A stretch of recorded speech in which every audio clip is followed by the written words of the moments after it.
আসসালামু আলাইকুম। এটিএন বাংলা সংবাদে সবাইকে স্বাগত জানাচ্ছি তনুজা দাস। শুরুতেই জানিয়ে দেব বিআরবি কেবলস সংবাদ শিরোনাম। দেশে আইয়ামে জাহেলিয়াত প্রতিষ্ঠা করে গেছে আওয়ামী লীগ। ভুক্তভোগীদের নিয়ে প্রধান উপদেষ্টার আয়নাঘর পরিদর্শন, সব অপরাধীকে বিচারের আশ্বাস। জুলাই আন্দোলনে ১৪৭ শিশু সহ ১৪০০ মানুষকে হত্যা করা হয়। ক্ষমতা ধরে রাখতে হত্যা ও লাশ গুমের নির্দেশ দেন হাসিনা। জাতিসংঘের তদন্ত প্রতিবেদন। নিত্যপণ্যের ঊর্ধ্বগতি, নির্বাচনী রোডম্যাপ ঘোষণা সহ জনদাবি নিয়ে দেশজুড়ে বিএনপির ৮ দিনের কর্মসূচি শুরু। জুলাই গণহত্যার দ্রুত বিচারের আহ্বান। পিলখানায় হত্যা মামলায় মৃত্যুদণ্ডপ্রাপ্ত আসামিদের আইনের বাইরে গিয়ে মুক্তি না দেওয়ার পরামর্শ শহীদ পরিবারের। ৮ দফা দাবিতে বিডিআর সদস্যদের বিক্ষোভ। এবং রোজায় ভোগ্যপণ্যের কোনো সংকট হবে না, কমবে দাম, জানালেন বাণিজ্য উপদেষ্টা। তেলের সাথে অন্য পণ্য কিনতে বাধ্য করলে কঠোর ব্যবস্থার হুঁশিয়ারি। শুনছিলেন বিআরবি কেবলস সংবাদ শিরোনাম, এবারে বিস্তারিত। বিরোধী মত দমনে টর্চার সেল, আয়নাঘর তৈরি সহ নানা উপকর্মের মাধ্যমে দেশে আইয়ামে জাহেলিয়াত প্রতিষ্ঠা করে গেছে আওয়ামী লীগ। এমন অপরাধের সাথে জড়িত প্রত্যেকের বিচার করা হবে বলে জানিয়েছেন প্রধান উপদেষ্টা ডক্টর মোহাম্মদ ইউনূস। বিদেশি সাংবাদিক এবং ভুক্তভোগীদের নিয়ে আয়নাঘর পরিদর্শনে গিয়ে তিনি একথা বলেন। ডিজিএফআই এর জিজ্ঞাসাবাদ সেল এবং র্যাবের ২টি গোপন বন্দিশালা ঘুরে দেখার সময় ভুক্তভোগীরা তাদের দুঃসহ যন্ত্রণার কথা তুলে ধরেন। অন্ধকার খুপড়ি ঘরে ইলেকট্রিক শক চেয়ার দেখে শিউরে ওঠেন তারা। বিস্তারিত জানাচ্ছেন একরামুল হক সাইম। আয়নাঘর, বিরোধী মত দমনে এসব স্থানে নির্মমতা, অমানবিকতা আর ভয়াবহতার নানা চিহ্ন দেখে এখনো গা শিউরে ওঠে।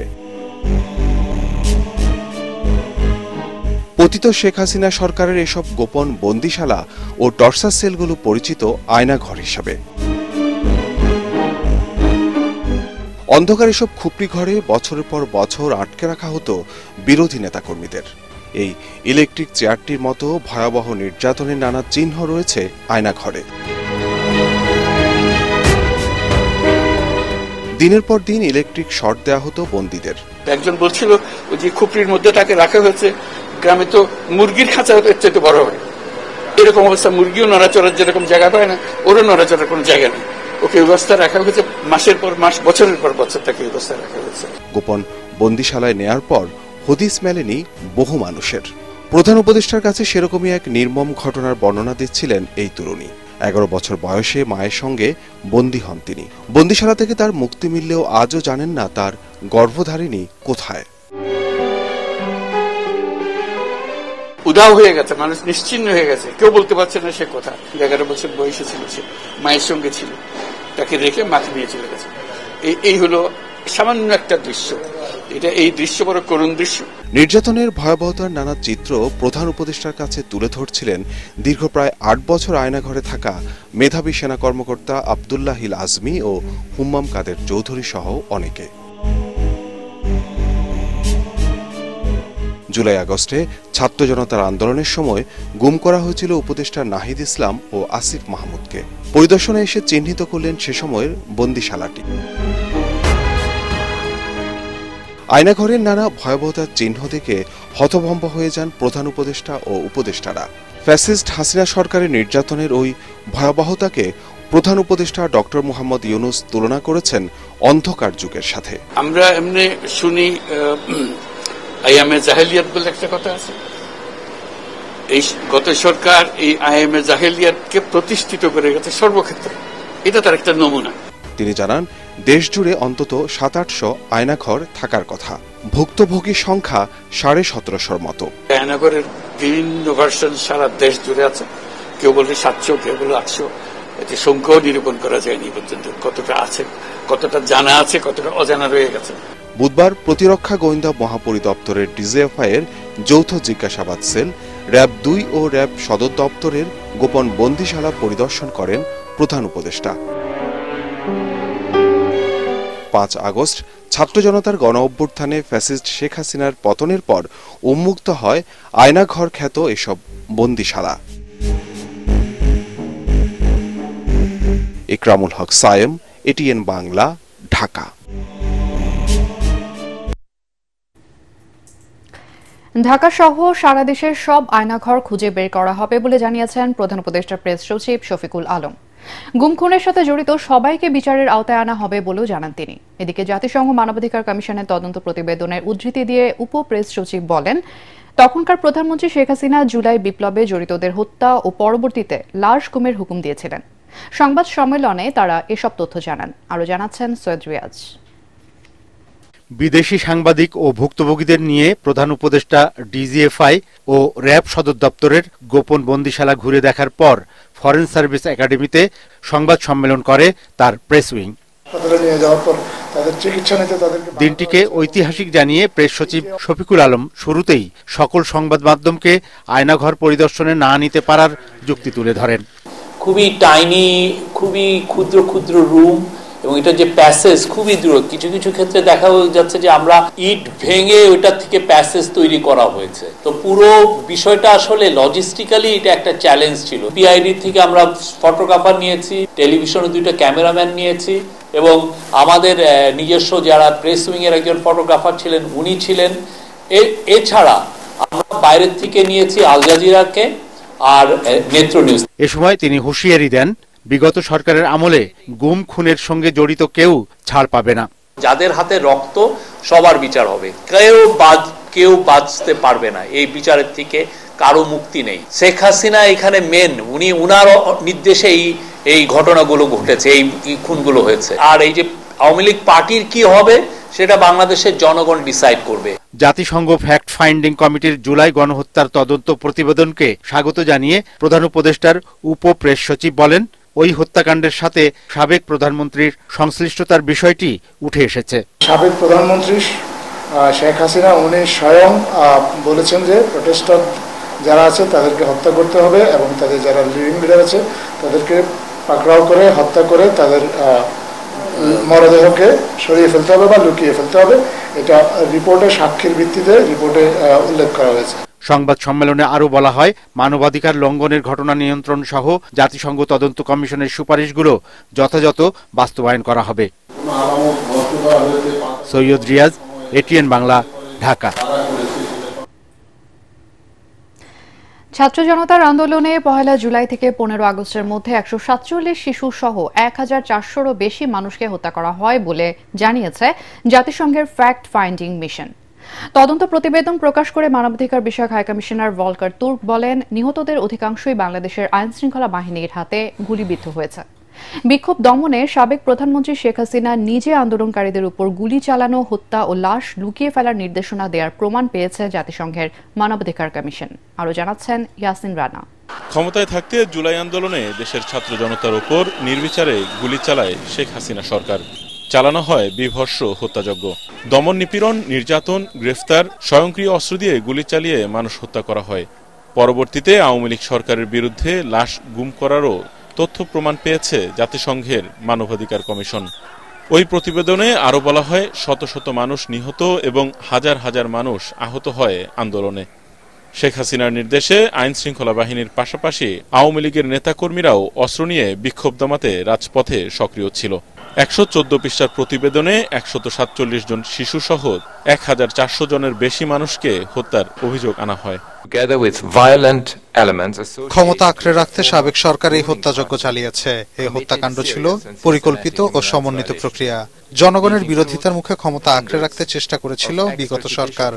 বিক্ষোভ দমন করার কৌশলের অংশ হিসেবে রাজনৈতিক নেতাকর্মী এবং ঊর্ধ্বতন নিরাপত্তা কর্মকর্তাদের সমন্বয় ও নির্দেশনায় শত শত বিচার বহির্ভূত হত্যাকাণ্ড ব্যাপক নির্বিচারে গ্রেফতার ও আটক এবং নির্যাতন চালানো হয়েছে। এই হত্যাকাণ্ডের বিচারের জন্য অন্তর্বর্তী সরকার আন্তর্জাতিক অপরাধ ট্রাইব্যুনালে যেতে পারে বলেও মত দেন জাতিসংঘের মানবাধিকার কমিশনের হাই কমিশনার ভলকার তুর্ক। জুলাই গণ অভ্যুত্থানের নৃশংসতা চালিয়েছিল। আমরা যে সাক্ষ্য এবং প্রমাণ সংগ্রহ করেছি তা ব্যাপক রাষ্ট্রীয় সহিংসতা এবং লক্ষ্যভিত্তিক হত্যাকাণ্ডের এক উদ্বেগজনক চিত্র তুলে ধরে, যা মানবাধিকার লঙ্ঘনের মধ্যে সবচেয়ে গুরুতর এবং যা আন্তর্জাতিক অপরাধও গঠন করতে পারে। জাতীয় নিরাময় এবং বাংলাদেশের ভবিষ্যতের জন্য দায়বদ্ধতা এবং ন্যায় বিচার অপরিহার্য।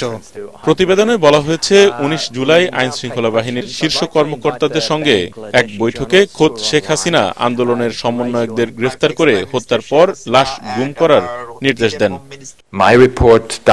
বাংলাদেশের জন্য এগিয়ে যাওয়ার সর্বোত্তম পথ হলো একটি বিস্তারিত প্রক্রিয়ার মাধ্যমে এই সময়ে সংগঠিত ভয়াবহ অন্যায়গুলোর সত্য উন্মোচন, নিরাময় এবং জবাবদিহিতার মুখোমুখি হওয়া এবং গুরুতর মানবাধিকার লঙ্ঘনের ধারাবাহিকতার প্রতিকার করা এবং এর পুনরাবৃত্তি যেন আর কখনো না ঘটতে পারে তা নিশ্চিত করা।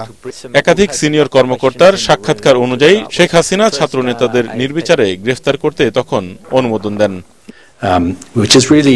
আইন শৃঙ্খলা বাহিনীর সংস্কার এবং র্যাব এনটিএমসি কে বিলুপ্ত করার সুপারিশ করা হয় প্রতিবেদনে। দক্ষিণ এশিয়ার বিভিন্ন দেশে মানবাধিকার লঙ্ঘন তদন্তে জাতিসংঘ ফ্যাক্ট ফাইন্ডিং মিশন গঠনের নজির থাকলেও বাংলাদেশের ক্ষেত্রে এটি প্রথম। ইয়াসিন রানা, এটিএন বাংলা। আন্তর্জাতিক অপরাধ ট্রাইব্যুনালের কার্যক্রম নিয়ে বক্তব্য দেয়ায় অসন্তোষ জানিয়ে অযাচিত মন্তব্য করা থেকে বিরত থাকতে বলেছেন ট্রাইব্যুনালের বিচারপতিরা। বিভিন্ন মহলের আসামিদের বিচার কাজ এবং রায় নিয়ে মন্তব্যের প্রেক্ষিতে সবাইকে সতর্ক করেছেন তারা। এদিকে গুম খুন সংক্রান্ত মামলার তদন্ত প্রতিবেদন জমা দেওয়ার সময় 20 এপ্রিল পর্যন্ত বাড়িয়েছে ট্রাইব্যুনাল। আরও জানাচ্ছেন ফজলে রাব্বি। এই বছর অক্টোবরের মধ্যে আমরা 3 থেকে 4টি মামলা রায় পেয়ে যাব। এই সমস্ত মামলায় জুলাই গণহত্যার বেশ কয়েকটি মামলায় শেখ হাসিনা সহ প্রধান অভিযুক্তদের বিরুদ্ধে তদন্ত চলছে। বিচার কাজ শুরু হতে এখনো বাকি কয়েকটি ধাপ। এর আগেই ট্রাইব্যুনালের বিচারিক কার্যক্রম নিয়ে মন্তব্য করেন আইন উপদেষ্টা। বিষয়টি বুধবার ট্রাইব্যুনালে উত্থাপন করা হলে তা নিয়ে বিরক্ত প্রকাশ করেন বিচারপতিরা। এই বক্তব্য ব্যবহারের ব্যাপারে আমরা বলতেই হয় যে একটু অসন্তোষ প্রকাশ করেছেন। বলেছেন ট্রাইব্যুনাল একটি স্বাধীন সংস্থা, ট্রাইব্যুনালের বিচার ব্যবস্থা এবং ট্রাইব্যুনালের কোনো কার্যক্রম নিয়ে কারো কোনো মন্তব্য ট্রাইব্যুনাল পছন্দ করেন না। তারা যে কর্নার থেকেই এই ধরনের কথা ট্রাইব্যুনাল সম্পর্কে বলছেন তাদেরকে বলে দিতে যে যেন এই ধরনের কোনো কথা ট্রাইব্যুনাল সম্পর্কে ভবিষ্যতে না বলা হয়। এদিকে বিগত সরকারের সময় গুম খুনের অভিযোগে বিচারাধীন সাবেক কর্মকর্তা জিয়াউল আহসানকে ট্রাইব্যুনালে আনা হয়। প্রসিকিউশনের পক্ষ থেকে গুম সংক্রান্ত মামলার তদন্ত প্রতিবেদন জমা দিতে আরো 2 মাস সময় চাইলে আদালত তা মঞ্জুর করেন। আমরা তদন্ত প্রতিবেদন জমা দেওয়ার জন্য 2 মাস সময়ের প্রার্থনা করেছিলাম। মাননীয় ট্রাইব্যুনাল আমাদের আবেদন মঞ্জুর করেছেন। আগামী 20/4/2025 তারিখে তদন্ত প্রতিবেদন জমা দেওয়ার জন্য তারিখ নির্ধারণ করেছেন। জুলাই আগস্ট গণহত্যার মামলায় ডিএমপি সহকারী কমিশনার রাজন কুমার সাহাকে গ্রেপ্তারের পর ট্রাইব্যুনালে হাজির করা হলে তাকে কারাগারে পাঠানো হয়। ফজলে রাব্বি, এটিএন বাংলা, ঢাকা। জুলাই গণঅভ্যুত্থানে আহতদের হাসপাতালে গিয়ে জাতীয় পরিচয়পত্র দিল নির্বাচন কমিশন। পর্যায়ক্রমে সকল হাসপাতালে ভর্তি আহতদের জাতীয় পরিচয়পত্র দেওয়া হবে বলে জানিয়েছেন এনআইডির মহাপরিচালক। এদিকে তথ্য পাচারের অভিযোগে 5টি প্রতিষ্ঠানকে শোকজ করেছে নির্বাচন কমিশন। আরও জানাচ্ছেন তরিক ইসলাম। জুলাই অভ্যুত্থানে আহত যারা হাসপাতালে ভর্তি এমন রোগীদের জাতীয় পরিচয়পত্র সরবরাহ করছে নির্বাচন কমিশন। সকালে রাজধানীর আগারগাঁওয়ের পঙ্গু হাসপাতালে চিকিৎসাধীন 20 জনের হাতে জাতীয় পরিচয়পত্র তুলে দেন এনআইডি মহাপরিচালক। হাসপাতালে থেকে এমন সেবা পেয়ে খুশি জুলাই আগস্টে আহতরা। 6 দিনের মাথায় অনলাইন কপি পেয়েছি। এখন খুব সম্ভবত 1 মাস বা একটু এদিক বেশি হবে যে একদম স্মার্ট ডিভাইসটাই তারা হাতে দিয়ে গেছে। এই জন্য আমি আনন্দিত। আমরা এই আন্দোলনে আহত হওয়ার পর থেকে যে আমাদেরকে এতটা সুযোগ সুবিধা দিচ্ছে তাতে আমি আলহামদুলিল্লাহ অনেক শুকরিয়া। পর্যায়ক্রমে সকল হাসপাতালে ভর্তিদের এ সেবা প্রদান করা হবে বলে জানান এনআইডি মহাপরিচালক। যাদের ভোটার রেজিস্ট্রেশন হয়নি আমরা তাদের কাছে যাব, যে তাদের আমরা বায়োমেট্রিক্স গ্রহণ করব এবং তাদের ইনফরমেশন নিব এবং তাদের কাছে আমরা স্মার্ট কার্ড পৌঁছে দেব। এ সময় তিনি আরও জানান বাড়ি বাড়ি গিয়ে তথ্য হালনাগাদ শেষ হলেও চালু রয়েছে রেজিস্ট্রেশন। 105 নম্বরে ফোন করলেই মিলবে সকল তথ্য। আমাদের বাড়ি বাড়ি যাওয়া টাইমটা শেষ হলেও আমাদের ভোটার রেজিস্ট্রেশন অব্যাহত আছে। আপনি ঘরে বসে এখন আবার ভোটার আবেদন করতে পারবেন বা আমাদের যে সমস্ত রেজিস্ট্রেশন কেন্দ্র আছে সেখানে গেলেও কিন্তু আপনি ভোটার হতে পারবেন। ভোটার হওয়া কিন্তু বন্ধ হয়নি এবং এটা একটা চলমান প্রক্রিয়া। এদিকে সকালে নির্বাচন কমিশন ভবনে এক অনুষ্ঠানে এনআইডি মহাপরিচালক জানান অর্থ মন্ত্রণালয়ের আইবাস ও স্বাস্থ্য অধিদপ্তর সহ 5টি প্রতিষ্ঠানের বিরুদ্ধে তথ্য পাচারের অভিযোগের প্রাথমিক প্রমাণ মিলেছে। আমরা যে 5টি প্রতিষ্ঠানে তদন্ত করেছিলাম আমাদের টিম পাঠিয়েছিলাম এবং আমরা সেখান থেকে কোনো না কোনোভাবে তথ্য লিকের বা ফাঁসের প্রমাণ পেয়েছিলাম। আগামী ত্রয়োদশ জাতীয় ও স্থানীয় নির্বাচন অনুষ্ঠানে প্রায় ৬,০০০ কোটি টাকা ব্যয়ের পরিকল্পনা রয়েছে বলেও জানায় নির্বাচন কমিশন। তরিক ইসলাম, এটিএন বাংলা, ঢাকা।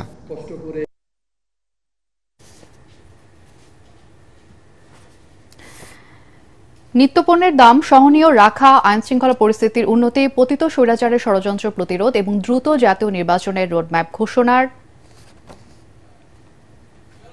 দাবিতে দেশব্যাপী সমাবেশ শুরু করেছে বিএনপি।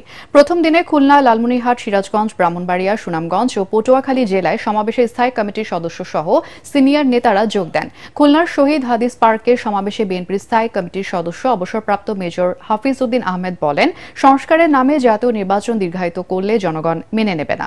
দ্রুত গণহত্যার জন্য শেখ হাসিনা এবং তার সহযোগীদের বিচারের দাবি জানান তিনি।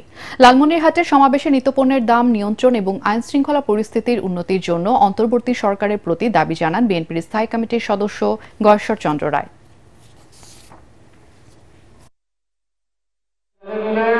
কিছু কিছু বুদ্ধিবীজ চলে আগে সংস্কার পরে নির্বাচন, যে সংস্কারের তারা কথা বলে, দুষ্ট লোকে বলে এই সংস্কারের প্রধান উদ্দেশ্য হলো নির্বাচনের জন্য সময় ক্ষেপণ, নির্বাচন পূর্ববর্তী সময়কে দীর্ঘায়িত করা এবং তারা ছাত্রদেরকে দিয়ে যে একটা নতুন দল গঠন করছে, এই দলকে সংগঠিত হওয়ার জন্য যথেষ্ট সময় দেওয়ার জন্য এই তথাকথিত সংস্কারের প্রস্তাব সমূহ জনসমক্ষে উপস্থাপন করা হয়েছে। শেখ হাসিনা পালিয়ে গিয়েছে, সংস্কারের অর্ধেক তো হয়ে গিয়েছে। রাজনৈতিক মতপার্থক্যের কারণে দেশ চরম বিপদের দিকে যাচ্ছে বলে মন্তব্য করেছেন বিভিন্ন দলের নেতারা। সংস্কার করে দেশকে আবারও 1-11-এর দিকে নিয়ে যাওয়া হচ্ছে বলে অভিযোগ করেন তারা। গণতন্ত্র প্রতিষ্ঠার লক্ষ্যে পৌঁছতে রাজনৈতিক দলগুলোর ঐক্যমত জরুরি বলে মনে করেন তারা। রাজধানীর একটি হোটেলে আলোচনা সভায় বিএনপি সহ বিভিন্ন দলের নেতারা এসব কথা বলেন। শিক্ষক, লেখক, সাংবাদিক সহ সুশীল সমাজের প্রতিনিধিরা এতে অংশ নেন।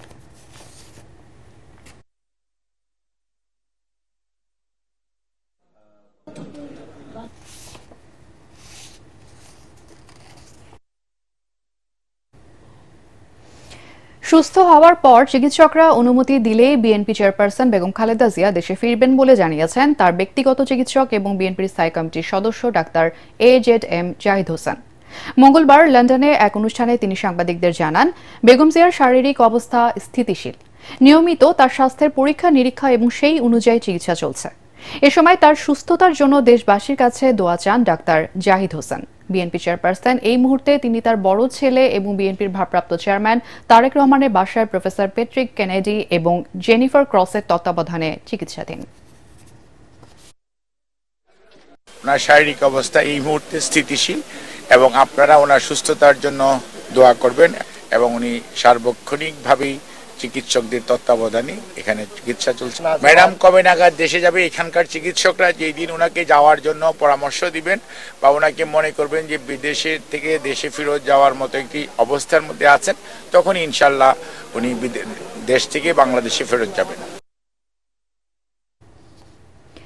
পিলখানায় সেনা হত্যা মামলায় মৃত্যুদণ্ডপ্রাপ্ত এবং অন্য আসামিদের আইনের বাইরে গিয়ে মুক্তি না দেওয়ার দাবি জানিয়েছেন শহীদ পরিবারের সদস্যরা। তারা বলেন, আন্তর্জাতিক অপরাধ ট্রাইব্যুনালে হত্যা মামলায় দায়েরের পর থেকে সামাজিক যোগাযোগ মাধ্যমে আওয়ামী লীগ নেতাকর্মীরা তাদের ভয় ভীতি, হয়রানি এবং হুমকি দিয়ে আসছে। পিলখানায় শহীদ সেনা পরিবারের সদস্যদের নিয়ে গঠিত নতুন সংগঠনের আত্মপ্রকাশ উপলক্ষে রাওয়া ক্লাবের সংবাদ সম্মেলনে এসব কথা বলেন তারা। আরও জানাচ্ছেন শারফুল আলম। দাবি আদায়ের নামে 2009 সালের 25 ও 26 ফেব্রুয়ারি পিলখানায় বিডিআর সদর দপ্তরে নৃশংসভাবে হত্যা করা হয় 57 জন সেনা কর্মকর্তাকে। পতিত স্বৈরাচারের আমলে স্বজন হত্যার বিচার চাওয়ার সুযোগ না থাকলেও জুলাই অভ্যুত্থানের পর সেনা কর্মকর্তা হত্যাকারীদের বিচারের দাবি নিয়ে আবারও মাঠে নামেন শহীদ পরিবারের সদস্যরা।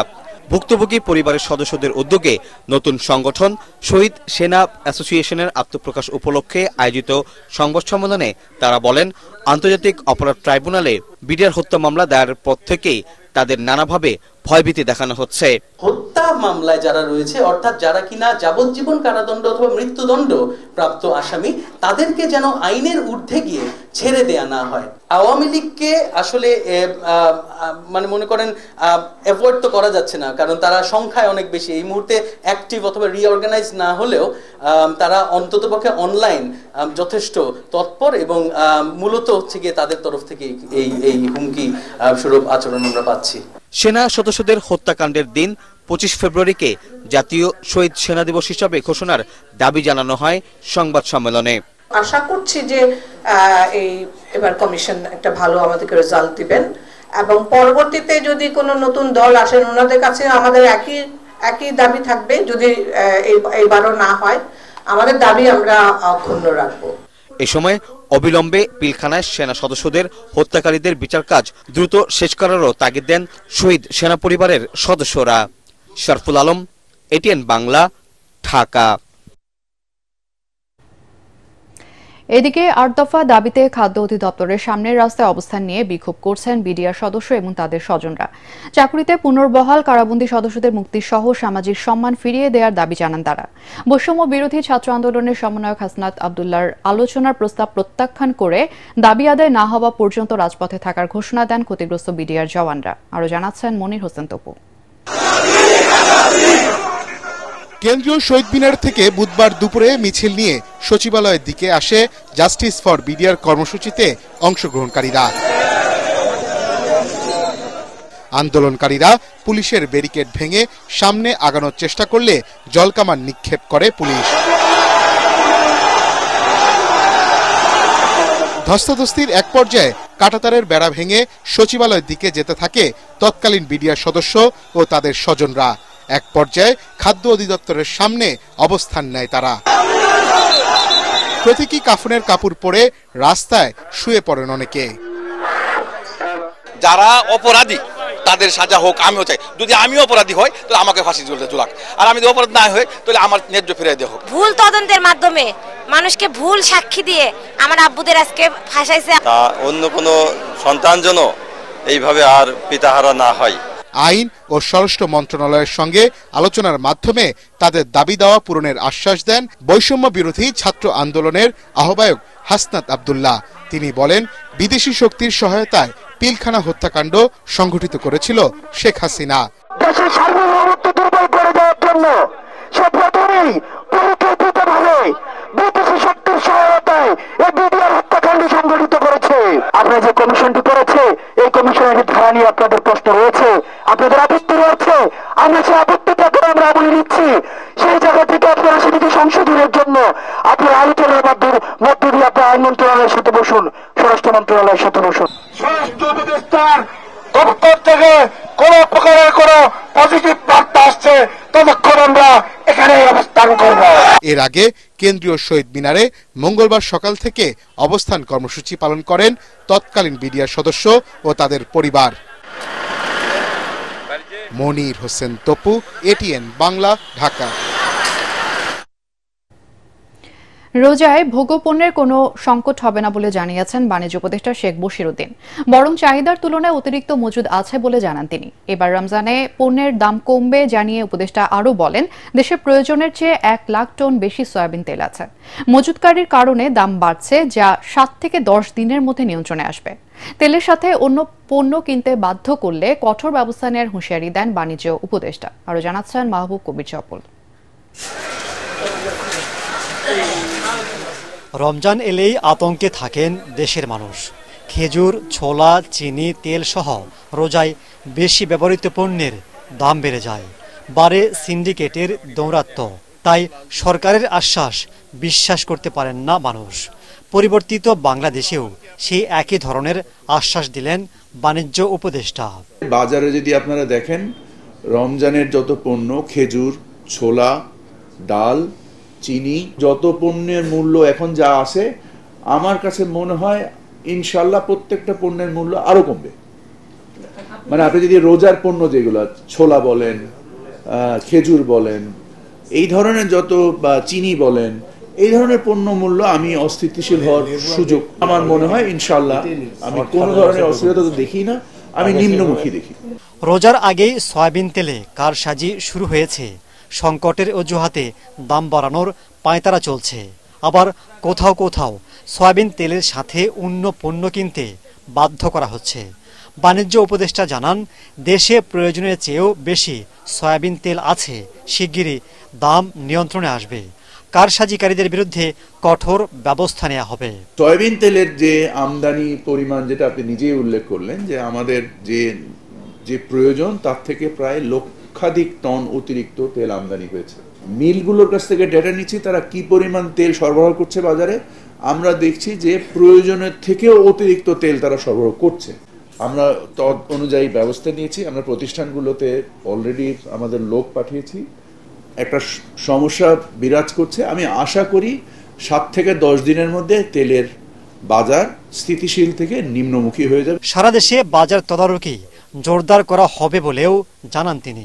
বাজার নিয়ন্ত্রণকারী যত সংস্থা আছে সকলে একযোগে কাজ করছে। মাহবুব কবির চপল, এটিএন বাংলা, ঢাকা। আমাদের লোক পাঠিয়েছি। গত 24 ঘন্টায় সারা দেশে অপারেশন ডেভিল হান্ট অভিযানের আওতায় 591 জন সহ মোট 1686 জনকে গ্রেফতার করা হয়েছে।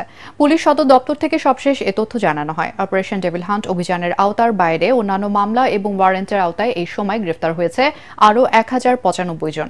এছাড়া অভিযানে একটি বিদেশি পিস্তল, পুলিশ থেকে লুট করা একটি চায়না রাইফেল, 2টি এলজি, 4টি ওয়ান শুটার গান, একটি ম্যাগাজিন, 3 রাউন্ড গুলি, 17 রাউন্ড কার্তুজ, 20টি ককটেল, 6টি ছুরি, একটি তলোয়ার, একটি হাতুড়ি, একটি গুটি রেঞ্জ, একটি প্লায়ার্স, একটি সেলাই রেঞ্জ, 2টি লোহার পাইপ, একটি কাটার এবং 3টি কিরিচ জব্দ করা হয়।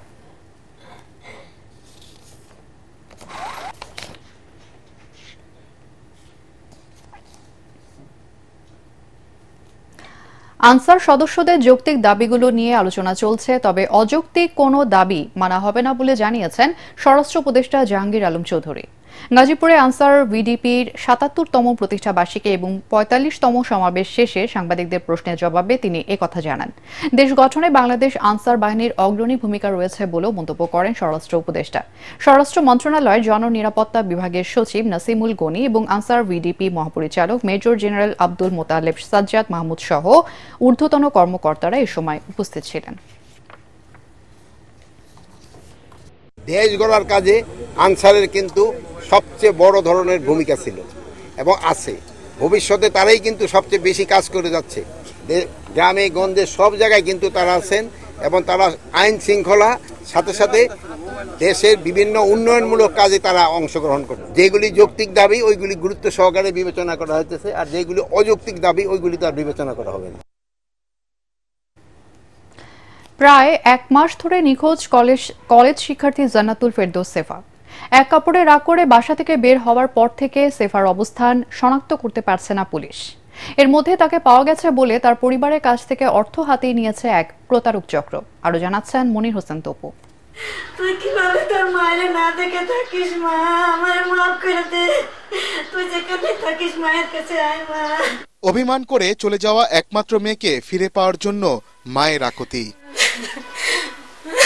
আগারগাঁও সরকারি সঙ্গীত কলেজের প্রথম বর্ষের শিক্ষার্থী 16 বছরের তরুণী জান্নাতুল ফেরদৌস শেফা। আদাবরের সুনিবিড় হাউজিং এর এই বাসায় পরিবার সহ থাকত সে। ক্লোজ সার্কিট ক্যামেরার ফুটেজে দেখা যায় 15 জানুয়ারি রাত 10:15টার দিকে বাসা থেকে বের হয় ওই তরুণী। গায়ে ছিল খয়েরি রঙের বোরকা এবং প্রিন্টের কালো ওড়না। আমার স্যান্ডেলের শব্দ পাইতাম উপর থেকে, বুঝতে আব্বু আইছে, গেট খুলে দাঁড়াইতো, মানে দোতলা আসতাম, কিন্তু দাঁড়াইছিস কেমনি বুঝলি, তোমার হাঁটা দেখে বুঝতে পারি। আমাকে সে অনেক ভালোবাসতো, আমার ছাড়া সে ভাতই খাইতো না। আমি না বকাই দিছি, ওকে আমার মায়ের ভালোবাসাটা বুঝলো না। ও যে গেছে একটাবার ফোন যদি দিত যে আম্মু আমি তোমার কাছে যাব না, আমি বাইচে আছি আম্মু, তুমি আমার চিন্তা বাদ দাও, আমি তো তারপরে মনে করতাম যে না বাইচে আছে। আমি কত জায়গায় কি করবো, আমি অসময় হয়ে গেছি, আমি আর আমার মেয়েটাকে খুঁজে পাচ্ছি না। আমার মেয়েটাকে খোঁজার জন্য এখন আপনারা আমাকে একটু সাহায্য করেন, আল্লাহ আছে উপরে, আমি শুধু জানতে চাই ও কোথায় আছে। শেফার সাথে ছিল না মোবাইল কিংবা কোনো ইলেকট্রনিক্স ডিভাইস। অনেক খোঁজার পরও পাওয়া যাচ্ছে না তাকে। পুলিশ, র্যাব সহ সরকারি বিভিন্ন দপ্তরে ঘুরেও তার সন্ধান পাওয়া যায়নি। যদি কেউ মিসিং হয়ে থাকেন, মিসিং হওয়ার সাথে সাথে কেউ যদি এরকম অজ্ঞাত ফোন নাম্বার থেকে বলে যে আমরা এখানে আছি, সেক্ষেত্রে আমরা সকলের সচেতনতা আমরা কামনা করি। সামাজিক যোগাযোগ মাধ্যমে নিখোঁজের পোস্ট দেখে শেফাকে পাওয়া গেছে বলে পরিবারটির কাছ থেকে অর্থ হাতিয়ে নেয় প্রতারক চক্র। আমরা যে বিপদে পড়ছি, বিপদে নিয়ে আমাদের ইমোশনাল নিয়ে তারা খেললো। এই খেলাটা তাদের উচিত হয় নাই। অভাবের সংসারে মেয়ের ভবিষ্যতের জন্য মাটির ব্যাংকে টাকা জমাতো মা বাবা। বিভিন্ন প্রয়োজনে সেই টাকা থেকে কিছু টাকা সরিয়েছিল শেফা। বিষয়টি জানাজানি হলে রাগ করে বাসা থেকে অভিমান নিয়ে চলে যায় ওই তরুণী। মনির হোসেন তপু, এটিএন বাংলা, ঢাকা। দেশের বাজারে অত্যাধুনিক প্রযুক্তির নতুন এক্স ব্লেড পিজিএম এফআই নিয়ে এলো হোন্ডা। এক্স ব্লেডের নতুন এই সংস্করণে রয়েছে 160 CC euro 3 PGM FI engine, যা দুর্দান্ত পারফরমেন্সের সঙ্গে প্রতি লিটারে দেবে 60 কিলোমিটার মাইলেজ। নিরাপত্তার জন্য বাইকটিতে রয়েছে ABS braking system, pedal disc brake, bank angle sensor এবং side stand cut off switch. বাইকটির দাম ধরা হয়েছে 2,40,000 টাকা। আগামী 12 ফেব্রুয়ারি থেকে হোন্ডার এক্সক্লুসিভ অথরাইজড ডিলার শোরুমে পাওয়া যাবে Honda X Blade PGM FI.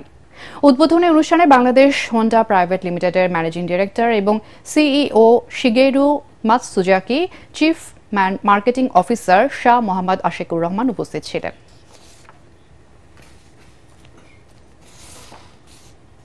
এবার আল আরাফা ইসলামী ব্যাংক অর্থ সংবাদ।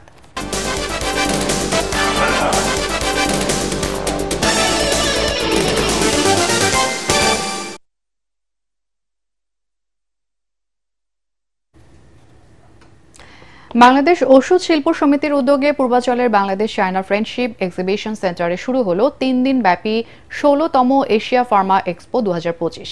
এতে আমেরিকা, চীন, ইংল্যান্ড, জার্মানি, মালয়েশিয়া, বাংলাদেশ সহ বিশ্বের 32টি দেশের 8 শতাধিক প্রতিষ্ঠান অংশ নিয়েছে। আন্তর্জাতিক এই প্রদর্শনীর মাধ্যমে দেশি বিদেশি উদ্যোক্তাদের ঔষধ শিল্প সংক্রান্ত আধুনিক যন্ত্রপাতি এবং যন্ত্রাংশ এবং কাঁচামাল সম্পর্কে বিস্তারিত তুলে ধরা হচ্ছে। এশিয়া ফার্মা এক্সপোর উদ্বোধনী অনুষ্ঠানে প্রধান অতিথি ছিলেন শিল্প উপদেষ্টা আদিলুর রহমান খান। বিশেষ অতিথি ছিলেন শিল্প মন্ত্রণালয়ের সিনিয়র সচিব জাকিয়া সুলতানা, স্বাস্থ্যসেবা বিভাগের সচিব মোহাম্মদ সাইদুর রহমান, জাতীয় রপ্তানি উন্নয়ন ব্যুরোর ভাইস চেয়ারম্যান মোহাম্মদ আনোয়ার হোসেন এবং ঔষধ প্রশাসন অধিদপ্তরের মহাপরিচালক মেজর জেনারেল মোহাম্মদ শামীম হায়দার। প্রতিদিন সকাল 10টা থেকে সন্ধ্যা 6টা পর্যন্ত চলবে প্রদর্শনী, যা শেষ হবে 14 ফেব্রুয়ারি।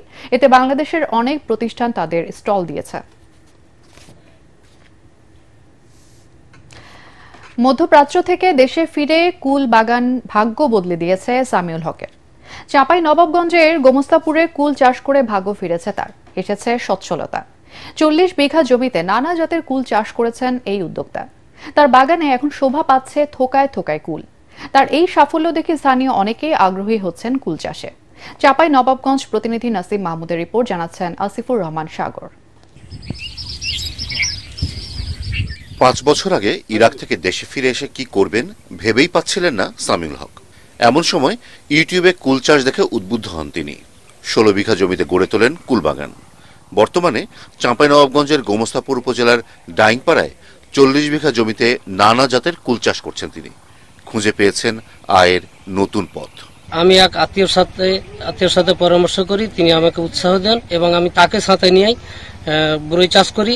প্রথমে 16 বিঘা চাষ করি, তারপরে পর্যায়ক্রমে 40 বিঘা করতেছি। পাইকাররা 70 থেকে 80 টাকা কেজি দরে কিনে নেন এসব কুল। এ পর্যন্ত ফল বিক্রি করা হয়েছে প্রায় 20 লাখ টাকার। আরও অন্তত 30 লাখ টাকার ফল বিক্রি হবে বলে জানালেন সামিউল। সব খরচ বাদ দিয়ে কমপক্ষে 30 লাখ টাকা লাভের আশা এই কৃষি উদ্যোক্তার। যারা বেকার তাদের উদ্দেশ্যে বলবো, আপনারা বেকার না থেকে কৃষিকাজে উদ্যোক্তা হন এবং দেশের সম্পদে পরিণত হন। সামিউলের এমন সাফল্য এলাকায় বেশ সাড়া ফেলেছে। স্থানীয় অনেকেই দেখতে আসছেন তার বাগান এবং আগ্রহী হচ্ছেন কুল চাষে। সামিউল ভাইয়ের একটি বড়ের বাগান আছে, তাই দেখতে এসেছি। বাগানটা পুরোটাই আমি দেখলাম, ঘুরলাম এবং বিভিন্ন জাতের কুল আছে সেটা আমি খেয়েও দেখলাম। এই বাগানে 2 থেকে 3 বছর যাবত কাজ করি এবং আমার সাথে সাথে আরো 20-25 জন কাজ করে। প্রান্তিক পর্যায়ে এমন উদ্যোগ সৃষ্টি করেছে কর্মসংস্থানের। আমি এই বাগানে কুল কিনি, আমি কুলের ব্যবসা করি, চালান করি, চালানা পাটি। চট্টগ্রাম, ঢাকা সহ অন্য অন্য জেলা থেকে পাইকারি এসে আমাদের বড়ইগুলো কিনে নিয়ে যাচ্ছে আলহামদুলিল্লাহ। এমন বাগান গড়ে তুলতে কৃষি বিভাগের পক্ষ থেকে সব ধরনের পরামর্শ ও সহযোগিতা দেওয়া হয় বলে জানালেন এই কৃষি কর্মকর্তা। যারা তরুণ কৃষি উদ্যোক্তা, আমার কাছে মনে হয় তাদের জন্য একটা মানে অনুসরণীয় দৃষ্টান্ত হিসাবে উনি ধরা দিয়েছেন। কৃষি বিভাগের হিসাবে এবছর চাঁপাইনবাবগঞ্জ জেলায় 535 হেক্টর জমিতে কুল চাষ হয়েছে। Bureau report, ATN Bangla. এবার আন্তর্জাতিক সংবাদ।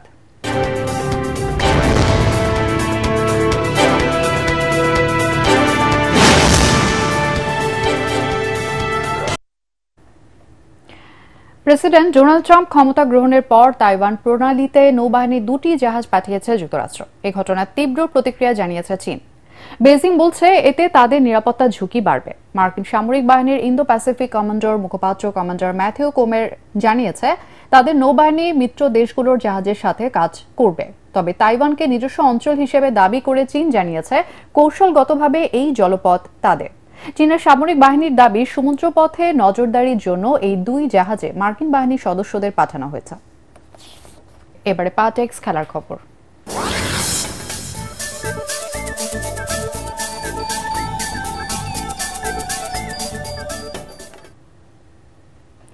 শিরোপা জয়ের লক্ষ্য নিয়েই চ্যাম্পিয়ন্স ট্রফি খেলতে কাল দুবাই যাবে বাংলাদেশ ক্রিকেট দল।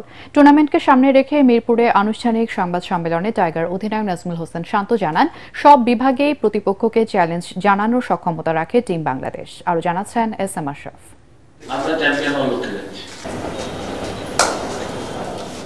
নাজমুল হোসেন শান্তর এমন কথা নিশ্চিত করেই অবাক করার মতোই।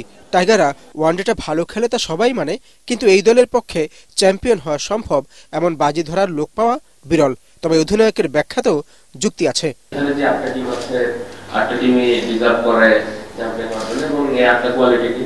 এবং আমি বিশ্বাস করি আমাদের টিমের অ্যাবিলিটি আছে। বাড়তি প্রেশারের কথা আমার মনে হয় না কেউ বাড়তি প্রেশার ফিল করবে, কারণ সবাই এটাই চাচ্ছে, সবাই এটাই চাই মনে প্রাণে, এবং সবাই এটাই বিশ্বাস করে যে আমাদের ওই অ্যাবিলিটিটা আছে। আমাদের রিজিক আল্লাহ কি লিখে রেখেছেন আমরা জানি না, বাট আমার কাছে মনে হয় যে আমরা ওইভাবে মেহনত করতেছি, ওই আমাদের অনেস্টির সাথে আমরা কাজ করছি, এবং প্রত্যেকটা প্লেয়ার বিশ্বাস করি যে আমরা ওই আমাদের যে লক্ষ্যে পৌঁছাতে পারবো। এই টুর্নামেন্টের সবশেষ আসরে 2017-তে সেমিফাইনাল খেলেছে টাইগাররা। সেই দলে ছিলেন তামিম, সাকিব, মাশরাফিরা। এবার বাংলাদেশ খেলবে এমন অনেক তারকাদের ছাড়াই। যে 15 জন ক্রিকেটার এই স্কোয়াডে আছেন, আমি 15 জনকে নিয়ে খুবই খুশি এবং কনফিডেন্ট যে এই 15 জনের ভিতরে যেই খেলবে সে মানে একা হাতে ম্যাচ জিতাতে পারে, ওই অ্যাবিলিটি সবার আছে। So I am quite happy যে স্কোয়াডটা আমাদের আছে। ওভারঅল আমার মনে হয় যে খুব ব্যালেন্স একটা দল। যদি আমরা সবাই সবার দায়িত্বটা ঠিকমতো পালন করতে পারি, তাহলে আমার মনে হয় যে যে কোনো টিমকে যে কোনো সময় হারানো যায়। 8 দল নিয়ে পাকিস্তান এবং সংযুক্ত আরব আমিরাতে 19 ফেব্রুয়ারি থেকে শুরু হচ্ছে ওয়ানডে ফরম্যাটের এই ক্রিকেট যুদ্ধ। এস.এম. আশরাফ, এটিএন বাংলা, ঢাকা। মিরপুরে জাতীয় সুইমিং কমপ্লেক্সে শুরু হয়েছে ডাইভিং এবং ওয়াটার পোলো প্রতিযোগিতা।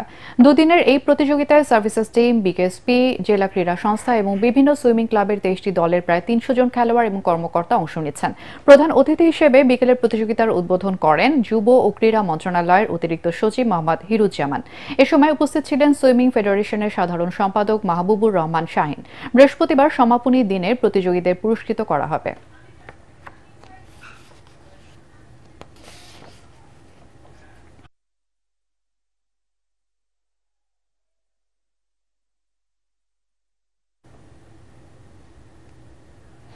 শেষ করার আগে বিআরবি কেবলস সংবাদ শিরোনাম আরও একবার। দেশে আইয়ামে জাহেলিয়াত প্রতিষ্ঠা করে গেছে আওয়ামী লীগ। ভুক্তভোগীদের নিয়ে প্রধান উপদেষ্টার আয়নাঘর পরিদর্শন। সব অপরাধীকে বিচারের আশ্বাস। জুলাই আন্দোলনে 147 শিশু সহ 1400 মানুষকে হত্যা করা হয়। ক্ষমতা ধরে রাখতে হত্যা ও লাশ গুমের নির্দেশ দেন হাসিনা। জাতিসংঘের তদন্ত প্রতিবেদন। নিত্যপণ্যের ঊর্ধ্বগতি, নির্বাচনী রোডম্যাপ ঘোষণা সহ জনদাবি নিয়ে দেশজুড়ে বিএনপির 8 দিনের কর্মসূচি শুরু। জুলাই গণহত্যার দ্রুত বিচারের আহ্বান। পিলখানায় হত্যা মামলায় মৃত্যুদণ্ডপ্রাপ্ত আসামিদের আইনের বাইরে গিয়ে মুক্তি না দেওয়ার পরামর্শ শহীদ পরিবারের। 8 দফা দাবিতে বিডিআর সদস্যদের বিক্ষোভ। এবং রোজায় ভোগ্যপণ্যের কোনো সংকট হবে না, কমবে দাম, জানালেন বাণিজ্য উপদেষ্টা। তেলের সাথে অন্য পণ্য কিনতে বাধ্য করলে কঠোর ব্যবস্থার হুঁশিয়ারি।